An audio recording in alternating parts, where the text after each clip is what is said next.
What's going on, everybody? Zack Williams back with another episode for the Men in Uncaged. This is all about the journey to the top 1%. How do we get there?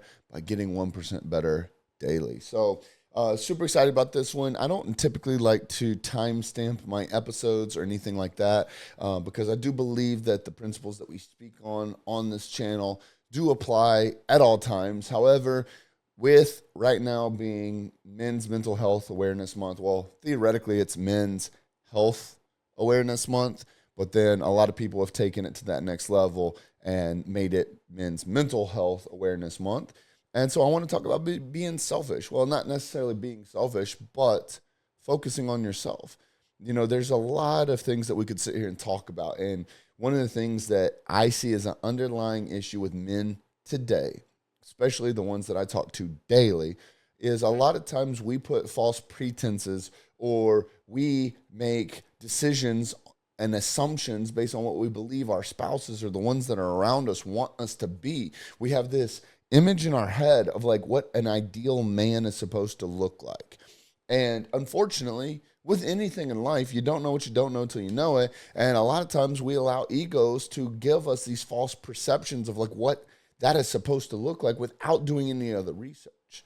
And I'll just kind of use some examples. You know, you go out there and assume that your wife wants you to be this big, strong, burly man that can just take all these punches and then never flinch, right?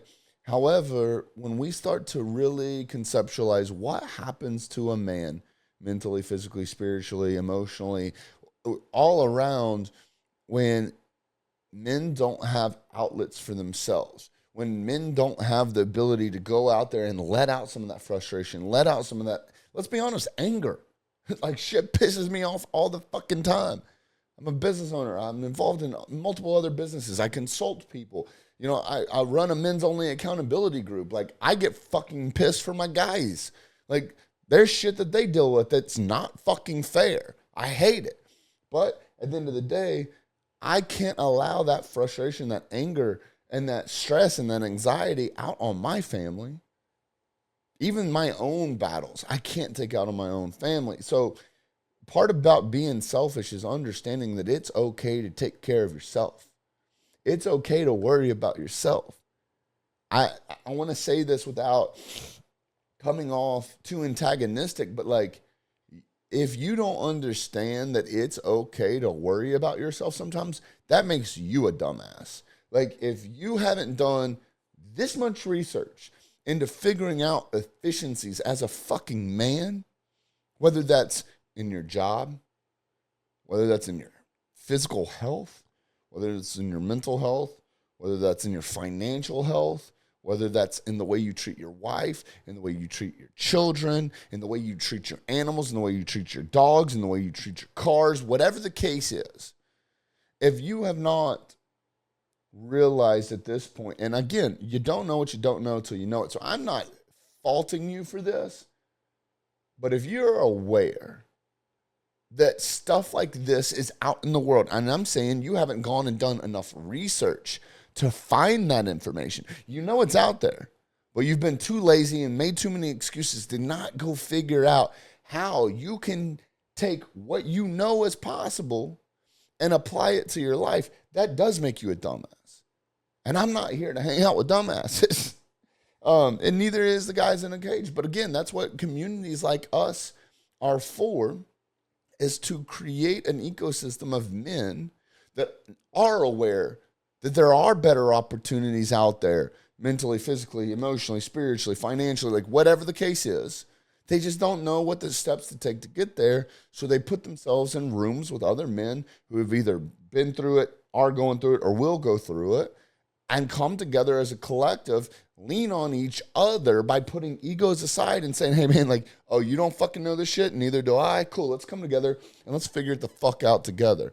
And then start to go down the path of bettering yourself and becoming that greater version of yourself by putting one foot in front of the other. You know, and I joke about this periodically. So if you've heard this from me prior, I apologize. But, you know, when you go to hire a new fitness coach, the good fitness coaches will tell you, man, if you do not take your physical fitness into consideration, if you do not prioritize it, it will then affect your family. It will then affect your business. It'll affect everything else in your life if you don't put a focus on your physical health. Now, that could be diet and nutrition. That could be, weightlifting and exercise, like whatever that looks like for you in your life specifically, because we won't get into it. There's another episode that I've gone into the ties on mental health and physical health and all that. But regardless, like if you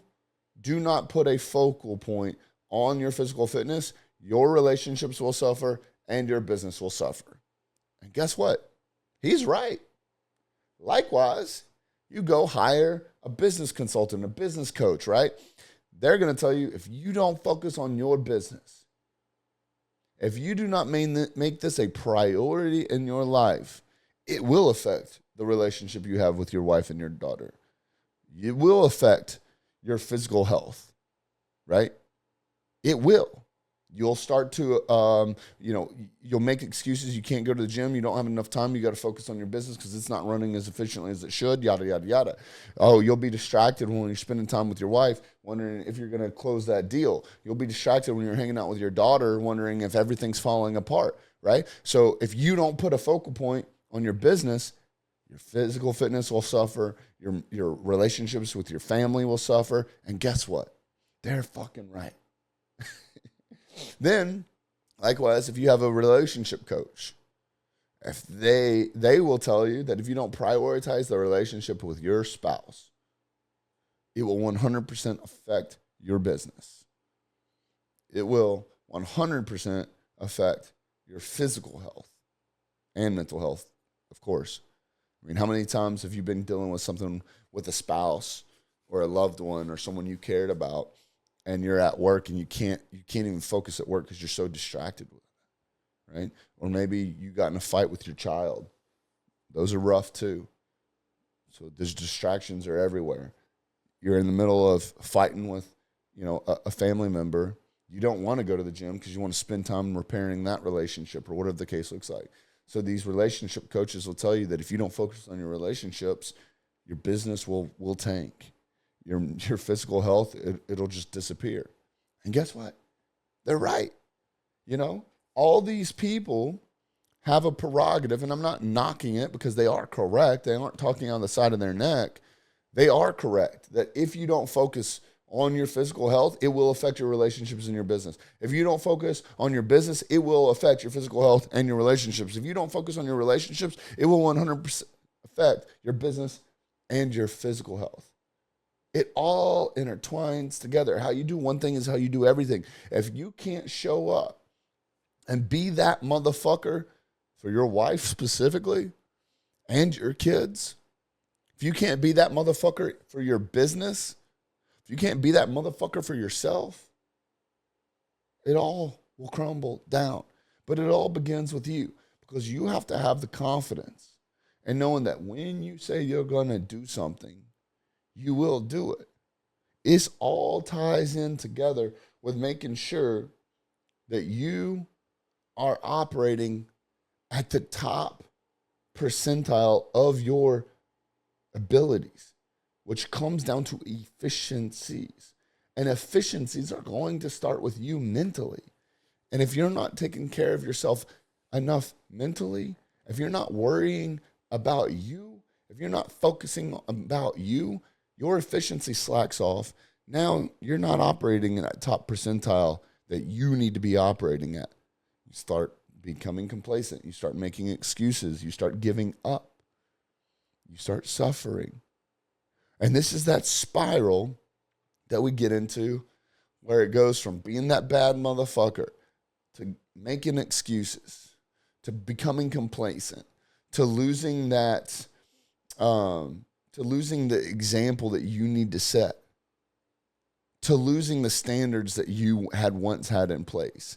And guess what? Once you start getting down to the bottom of this fucking cyclone, guess what fucking kicks in? Anxieties, depressions, insomnias, you name it, fears, terrors. So I'm not here to say that I'm not a specialist in this, so I'm not here to say that you can control anxiety and depression. I think that there's things that you can 100% fucking do to keep from getting there, right? Like I'm not huge on modern medicines, so I'm not one that's. I take a more holistic approach when it comes to anxieties and depressions and insomnia stuff like that. Shout out cross country wellness. So like I much prefer a more holistic approach. Also, Andrew Carlson, one of our guys, Jacob Stoller, go get your labs taken from Jacob Stoller Body Shop Wellness. Go, have Andrew Carlson read those labs and help fixing your gut issues and stuff like that, and then supplement with a powerful CBD through Jaybird. But that's besides the point. But I'm here to say that action is your depression drug. Being held accountable is your anxiety medication. Like, there's fucking things you can do to not be a lazy, depressed piece of shit. It all starts with you. And when I say it all starts with you, the first fucking thing it starts with is with you not understanding or realizing that you have to worry about yourself, that you have to prioritize yourself. There is too much ego involved in men today, and you can fucking blame it on society, bro. Blame it on society. Oh, well, we don't really know what a real man's supposed to look like, or men are told that they're not supposed to have feelings, or your parents all the time when you're growing up tell you not to cry over things, so then you can't be emotional as an adult, this, that, whatever. You blame it on fucking society. Why is there some people in society that are some bad motherfuckers walking around, and there's some people that grew up in the same fucking society that are pussies? We're in the same fucking society, dog, so you can't blame it on the society. Now, again, 1,000,000 fucking percent I stand behind. You don't know what you don't know till you know it. So here's your fucking chance to fucking know it. You ain't going to know it all. But this is that one fucking sign that you need to hear, this one little nugget that tells you that you need to go fucking research this for your own goddamn self. You need to go figure out what the fuck you can do to start focusing on yourself, to fill your cup. You have to. It's the whole oxygen on an airplane analogy. You've got to take care of yourself before you'll ever be able to physically, mentally, emotionally, financially take care of anyone else. Ever. I've laid in bed with my wife as a broke motherfucker and someone that has been highly successful. And guess what? That's two fucking different men laying in bed with my fucking wife. Two fucking different men. That broke motherfucker ain't never getting back in bed with my fucking wife. You got to have that attitude. And broke doesn't always mean a dollar amount. That's everything that fucking makes me a man. The amount of confidence I have because I focus on my physical health, and call it vanity. Yeah, I fucking like looking good. I fucking like walking past my wife and she looks at me and I catch her fucking biting her lip. I love the fact that she knows that I can pick her up and fuck her against a wall. The amount of confidence I have that exudes over into everything fucking else I do, I fucking love it. Financially, I love making a lot of fucking money. I love being able to. I love being around motherfuckers that make a lot of fucking money. The confidence that that gives me and knowing that I'm heading down the right path, and money ain't fucking everything, but guess what? It fucking allows you to do every fucking thing that you do. Where's your confidence at when the car fucking breaks? When you have money and when you don't have money? Where's your confidence at when your wife goes and asks to do something nice for herself? When you have money and when you don't have money? Where's your confidence at when you're walking through the store and your daughter asks you for something when you have money and when you don't have money? Where's the fucking confidence in you as your own fucking man? Your own fucking adult. When you see something you fucking want. When you have money and when you don't have money. Money buys everything. It's a KPI for me. I mean, I joked about this last weekend. Someone just decided to print pieces of paper, print some green ink on it, and then boom, this is what we transact with. What if it was fucking carrots? What if it was grapes? What if it was watermelons? I mean, we've been through this. Hunters and gatherers and stuff like that. It just happens to be something that we go out, we put in the effort to acquire, and then we go trade whatever that is for everything. The memories. Like, you can't fucking tell me that money doesn't fucking matter. If you've got a dream of retiring your fucking parents, guess what, bitch? It takes fucking money to get there. It's a dream of yours to take your entire family on a dream vacation, one that they would never been able to provide for themselves. Guess what? It fucking costs fucking money. Your wife wants to go do something nice for herself because she can never, if you give her money, she always goes and spends it on the family because she has mom guilt. So you want to spoil your wife one day. You want to go out and do something nice for her to let her know that you're fucking thinking about her and you're thankful that every fucking ounce of energy that she pours into your family and your life and your lifestyle is worth it, and that she does deserve something from that. It fucking takes money.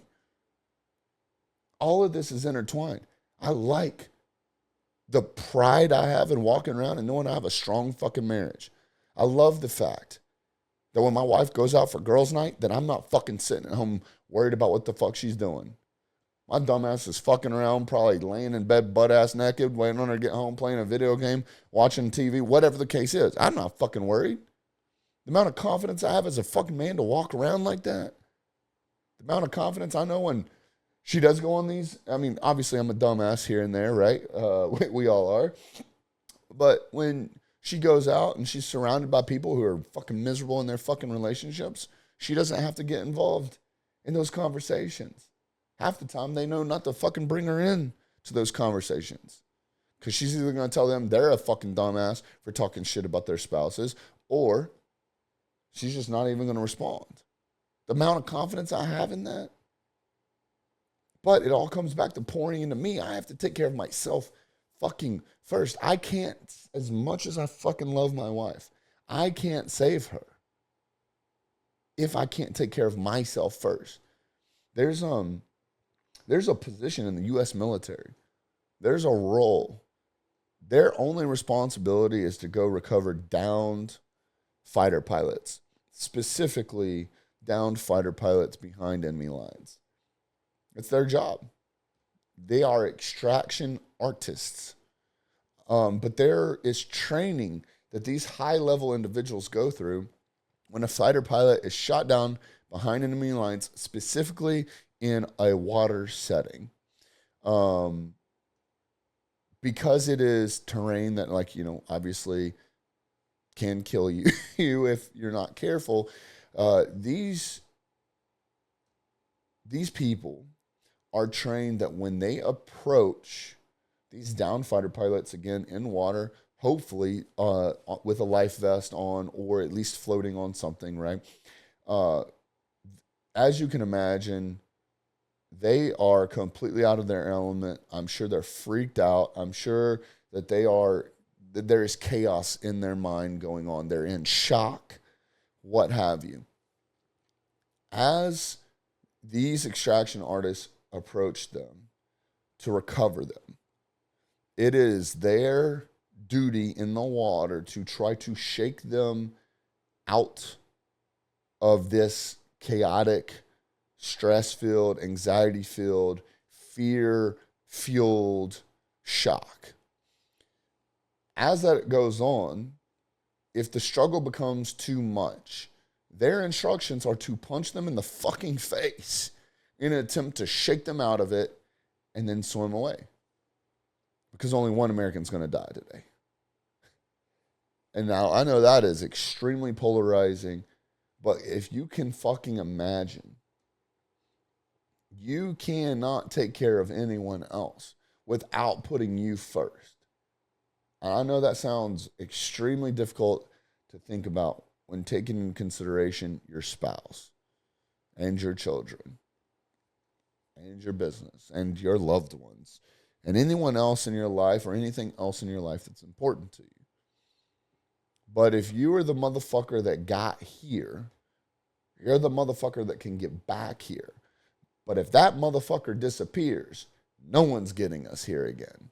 No one's getting us there. It is up to you. Is your wife a powerful, independent fucking woman? Fuck yeah. Are your kids smart and intelligent and crafty and valuable assets to society? Fuck yeah. But guess what, motherfucker? You're the man. You're the leader. You're the one that's supposed to go out there and set the fucking example. How the fuck are you going to set a goddamn example if you can't even fucking lead yourself? How can you set a fucking example if you're a miserable piece of shit? You really want your kids growing up to be like you? Is that really what you want? Is that the example that you want to fucking set?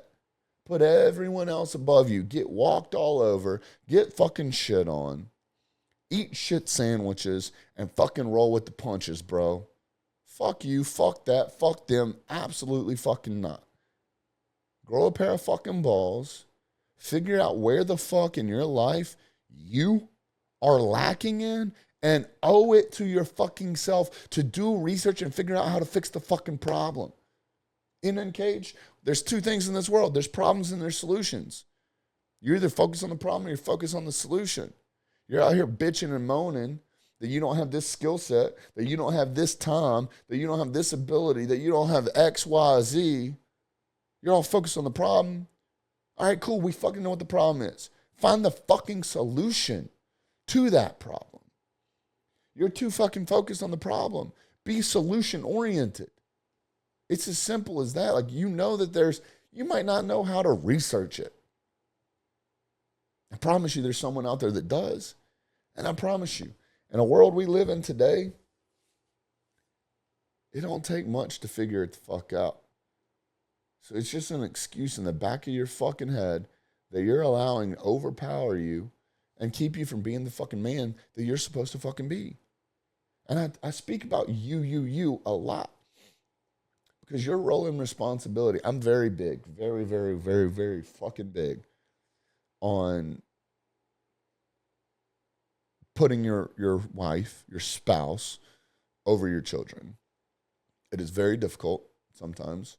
You know, a lot of times, like, I hear guys that are like, well, what if I get divorced? My wife disappears, but my kids are with me, you know, forever, or till they're 18, or whatever the case is. Like, yeah. But also, like, what the fuck are you doing to ensure that you don't get a divorce, bitch? Like, a lot of times we see people, I don't want to say man or women, because I see it a lot on both sides of the fence, put the children first. And that's not the way it's supposed to fucking be. Like, if, you know, I don't know who's in here is spiritual or not, and this isn't about, you know, a preaching moment, but if you think about the Bible, when it talks about a man and woman getting married, they become one. So therefore, like, you're taking care of yourself by taking care of your spouse. Now, that kind of defeats the analogy, or not the analogy, but the point that I have prior to that, because if you do become one, then how is there a separation of you from your spouse? But I do believe that the priority is you, your spouse, and then your children, right? The guys in Uncaged laugh all the time because my joke is, if you're not paying my bills or sucking my dick, I don't really give a fuck what you think. And I do truly believe that thought process on it, you know, excluding anyone else out of that trio. Trio for me, Heather, Lottie. Boom. That's my priority list, dog. Do I care about other people? 100 fucking %. But Lottie trumps all you motherfuckers, right? And then Heather trumps Lottie. But then I trump Heather in my priority list. Because if I am not 100% there for me, I will never, ever, ever be able to be 100% for Heather. And likewise, and this is the first time I think I've said this out loud, so this is clicking in my head, like, as I'm saying it, but, like, if I'm not ever 100% there for Heather, I can't be 100% there for Lottie. There's no fucking way I can stare my beautiful fucking baby girl in her fucking eyes and treat her like the princess she deserves to be treated if I'm not fucking taking care of the queen the way she deserves to be treated. But then, again, it goes back to me. I can't be there for either one of them if I can't take care of myself. If I'm second-guessing myself, which comes down to my mental fortitude, which more than likely comes to the standards that I set for myself. If I tell myself I'm going to go to the gym and work out and I fucking don't, that's going to fucking pull me down, where mentally I start to second guess myself. If I say I'm going to go close this deal and I don't go close it, regardless if it's one specific one or one threshold or one KPI or one metric or one dollar amount, whatever the case is, and I don't go do it, I'm going to feel negatively about myself. And all this starts to pile down, weighs down, weighs down, weighs down. And now you're not 100% anymore. You start pulling yourself down, pulling yourself down, pulling yourself down. Now, mind you, here's where we get this can get a little sideways. You're not ever meant to be at 100% all the time. It's impossible. If you think about, a fucking Toyota Camry, it can run for 1 million fucking miles, right? If you look at a Ferrari, it can't run at 9,000 RPMs 24/7. You look at a top fuel dragger, that motor gets completely fucking rebuilt every quarter mile it runs. So you start to think about efficiencies and the power and the intensity and the, credibility. You start thinking about this stuff. It has to be focused on itself. And they are not all running 100% 24. Well, the Toyota Camry maybe. But unless you don't want to be a Toyota fucking Camry your whole fucking life, you've got to take time to rest and to recover and to pour into yourself and to buy yourself back from you. Buy yourself back from what you believe fucking society thinks that you should be, which is some dude that just bottles shit up constantly, hides it from society, pretends like shit doesn't fucking bother them. Set your own fucking emotions and feelings and standards and desires aside for other fucking people. I'm not saying that there can't be compromises, but bro, if you're going throughout this life and never getting anything you fucking want, it's going to be a miserable fucking life. You're going to be a piece of shit to your fucking wife. You're going to be a shitty dad to your kids. It all starts with you. It all starts with focusing on you. It all starts with focusing on what it is that helps you refill your cup. And if you can't tell me what that is, it's time for you to take a real deep, hard look into figuring out what that looks like for you. Again, it's your responsibility to figure it out. No one's coming to save you.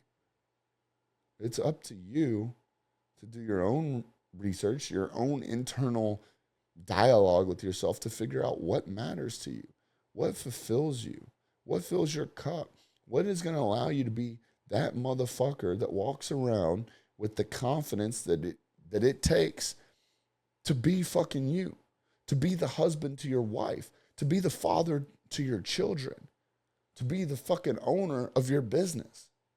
What's that confidence level look like? What's that confidence level how it need to be? And how the fuck do you get there without fucking focusing on yourself? Now, again, I am completely against hustle culture. It is impossible for you to be 100% 24/7.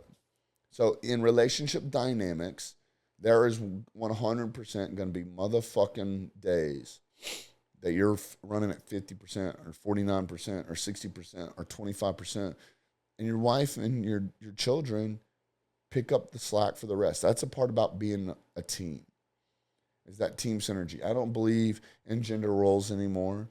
I don't think that that's a fucking thing. I think it's about being a team and coming together. Sometimes I'm catching rebounds. Sometimes I'm shooting three-pointers. Sometimes Heather's getting rebounds. Sometimes she's shooting three-pointers. Sometimes Lottie's getting rebounds, and sometimes Lottie's shooting three-pointers. So it's about a team dynamic. So we won't get into that on this episode, but it's about being a team. But the point is you can't always be 100% 24/7.